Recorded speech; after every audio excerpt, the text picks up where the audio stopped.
O vento cortante da noite invadia a antiga fábrica abandonada de Detroit, onde Renan, com uma jaqueta de couro e calças desgastadas, caminhava entre pilhas de metal e concreto.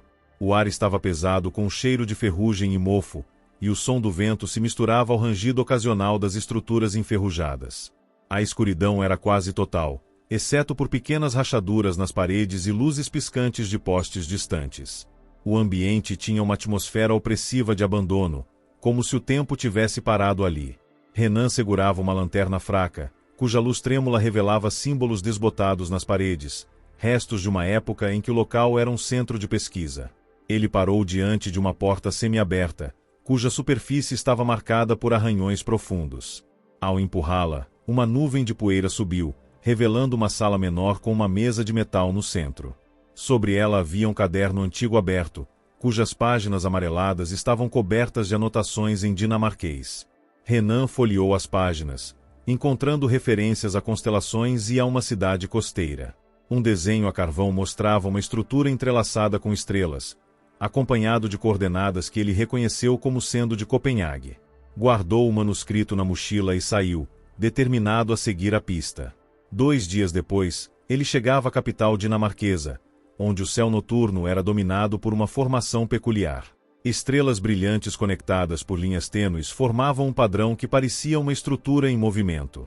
Os moradores chamavam aquilo de imens labirinto, a formação celestial, e especulavam se seria uma mensagem de civilizações antigas ou um fenômeno científico desconhecido. Renan caminhou até a praça central, onde grupos de curiosos se reuniam todas as noites. Alguns usavam telescópios, outros apenas observavam em silêncio. Um homem mais velho, de casaco grosso e óculos redondos, apontou para uma sequência de estrelas que pareciam pulsar em intervalos regulares. Elas seguem um ritmo, disse a Renan, como um código. Renan assentiu, lembrando-se dos símbolos no caderno. Mais tarde, em um café próximo, ouviu fragmentos de conversa sobre um artefato encontrado perto de uma fonte antiga. Alguns diziam que ele brilhava sob a influência da formação, outros acreditavam ser parte de um quebra-cabeça maior. Renan terminou seu café e saiu, decidido a encontrar quem quer que tivesse descoberto o objeto. Enquanto caminhava, notou que as ruas pareciam se reorganizar sutilmente, como se a cidade respirasse em sincronia com o céu. Prostitutas e vendedores ambulantes desapareciam em vielas que não existiam minutos antes.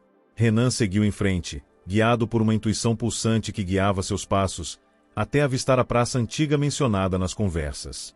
No centro, uma fonte murmurava tranquilamente, e ali, próximo à borda, estava Mil, um jovem de cabelos desalinhados e mãos sujas de terra, ajoelhado diante de um cristal liso e arredondado. Renan se aproximou, examinando os sulcos na superfície do artefato, que pareciam corresponder aos desenhos do caderno. Mil ergueu os olhos, hesitante, mas algo no olhar de Renan o fez relaxar. Ele ressoa quando a estrutura está ativa, sussurrou, colocando a mão sobre o cristal. Renan tirou o manuscrito da mochila e mostrou a imagem. Mil arregalou os olhos. É igual, disse, sua voz quase inaudível sob o som da água. Juntos, perceberam que o artefato não era apenas um objeto, mas uma chave, e a formação no céu, um mapa que precisava ser decifrado. O cristal na mão de Mil começou a oscilar mais forte, emitindo uma luz azul que projetava sombras dançantes na fonte. Renan percebeu que os padrões na superfície do artefato combinavam perfeitamente com as estrelas da estrutura, como engrenagens de um mecanismo celestial. Precisamos levá-lo para o observatório abandonado, disse Mil, a voz tensa. O caderno menciona um telescópio lá que pode decifrar isso. Enquanto atravessavam ruas estreitas, a cidade parecia viva. Os postes de luz piscavam em sequências que pareciam códigos, e o vento trazia sussurros que poderiam ser vozes ou apenas ecos distorcidos. Ao chegarem ao observatório, uma construção antiga de tijolos no topo de uma colina, encontraram a porta principal trancada, mas uma janela quebrada permitiu a entrada. Lá dentro, instrumentos antigos estavam cobertos de teias de aranha, e o ar cheirava a mofo e madeira apodrecida. Mil colocou o cristal sob o telescópio principal, cujas lentes estavam rachadas, mas ainda funcionais. Ao ajustar o foco, projeções de luz começaram a surgir nas paredes, formando uma estrutura tridimensional que se movia em sincronia com o céu. Renan reconheceu os símbolos do manuscrito nas paredes da projeção, agora acompanhados por números que pareciam coordenadas. Isso não é só um mapa, murmurou Mil. É um convite. Enquanto anotavam os números, ouviram passos do lado de fora. 2 homens de casacos escuros entraram, identificando-se como membros da Fundação Horizonte, uma organização que estudava fenômenos anômalos. Vocês não deveriam estar aqui, disse o mais alto, num tom neutro, mas ameaçador. Renan e Mil fugiram pela porta dos fundos, levando o artefato consigo. Na rua, perceberam que as coordenadas levavam ao porto de Copenhague, onde um navio antigo, o Simulando, estava ancorado. Ao se aproximarem, viram que o navio estava abandonado, mas na cabine havia um baú contendo mapas antigos e um astrolábio de design incomum. Enquanto examinavam os objetos, uma bruma densa surgiu do nada, envolvendo o porto. Dentro dela, formas humanas começaram a se materializar, figuras translúcidas repetindo movimentos como se estivessem presas em um loop temporal.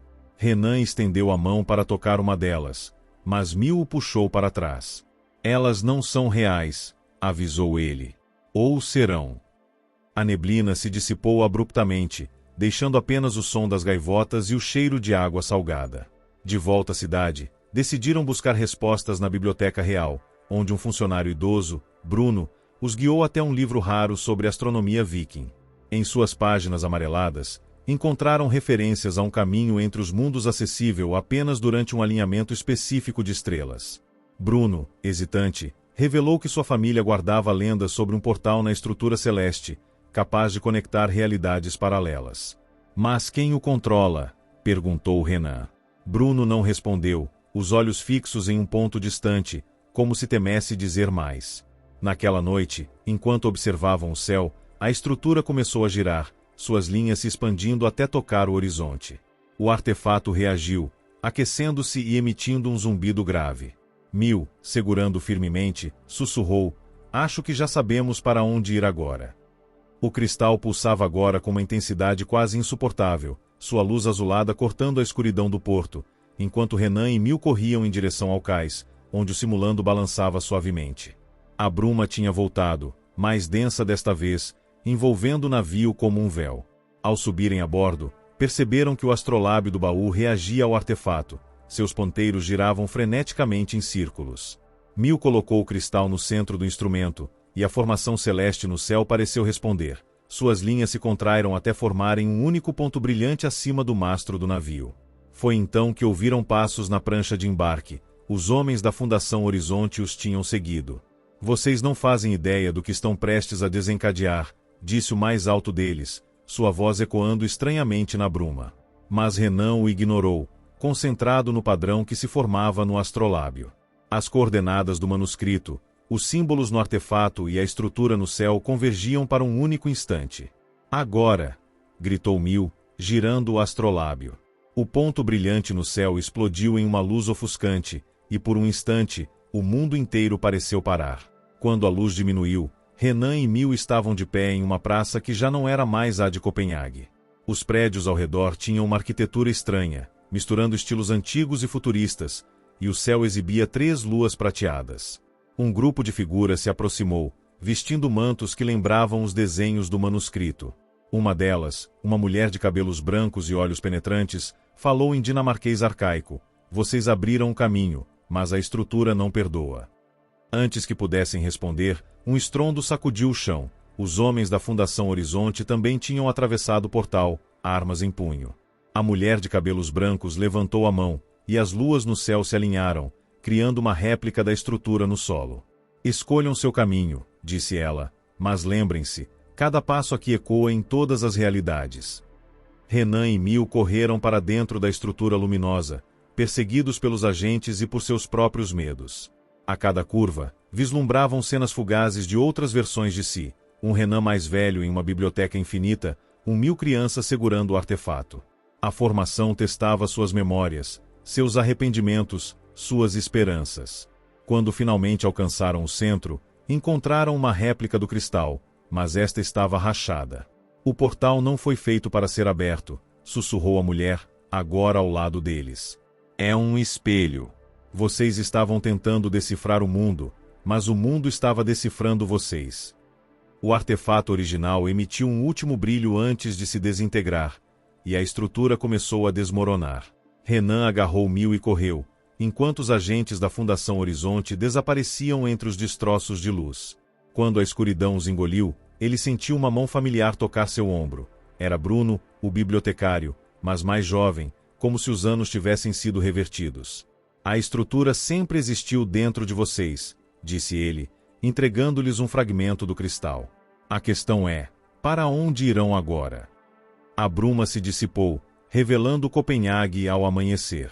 O céu estava limpo, sem vestígios da formação. Apenas o fragmento na mão de Renan, quente e pulsante, provava que algo havia mudado. Em algum lugar no silêncio da cidade que despertava, um sino tocou 3 vezes.